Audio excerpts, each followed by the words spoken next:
It has to be clear to you by now that Satan will use any lie or scam possible to deceive you and suck you in.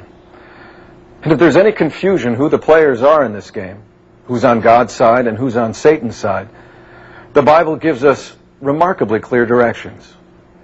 Jesus said, "He who is not with me is against me, and he who does not gather with me scatters." Those are Jesus' own words. And so for the Christian who is struggling to draw the line between good music and bad music, Jesus makes the line very clear. Are the people in question with me? Is their music worshiping me and designed to draw people to me? No? Then they are, said Jesus, not only against me, they're scattering the work that I'm doing. But the consequences of the sinful lifestyles that rock, pop, rap, and even country music so often glamorize and promote don't end there. Scripture says, there is a way that seems right to a man that ends in destruction. And as we're about to see, that destruction sneaks up like a thief in the night, catching its victims by complete surprise. Early this morning.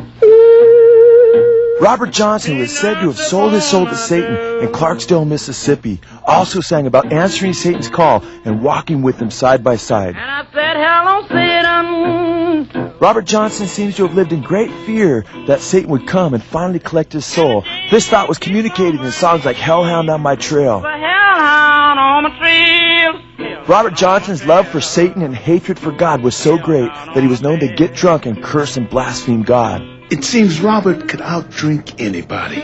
He'd get drunk, start cursing God. The hellhound that Johnson so feared would finally catch up with him at the early age of 27 to take his soul. Johnson seems to have gone insane just prior to his death, having fallen to the ground, barking and howling like a dog. And they said he was crawling around, so they told me, he said, crawl around like a dog, so he was just howling, you know. Said he crawled on his hands and knees and barked and howled like a dog before he died. His fame killed him. Robert Johnson, the father of rock and roll's death, epitomized the paradigm that would be found throughout rock and roll history with sorcery and an early death syndrome. God's word states emphatically, quote, "The truly righteous man attains life, but he who pursues evil goes to his death." Incredibly, Alan Freed, the disc jockey who coined the term rock and roll, would also meet with an early, untimely death.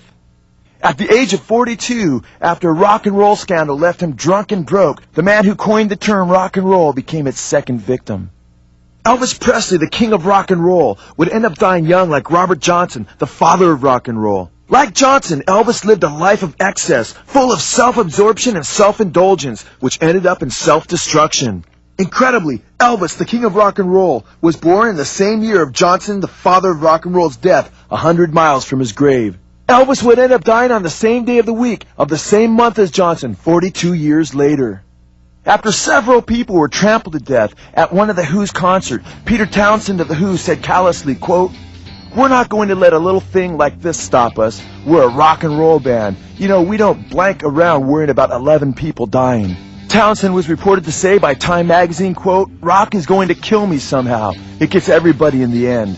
Look at my life. Look at my generation. How did that work? Jimi Hendrix, Brian Jones, Janis Joplin, Keith Moon. The list is f***ing endless. They're dead people. My life is full of dead people. My friends are dead.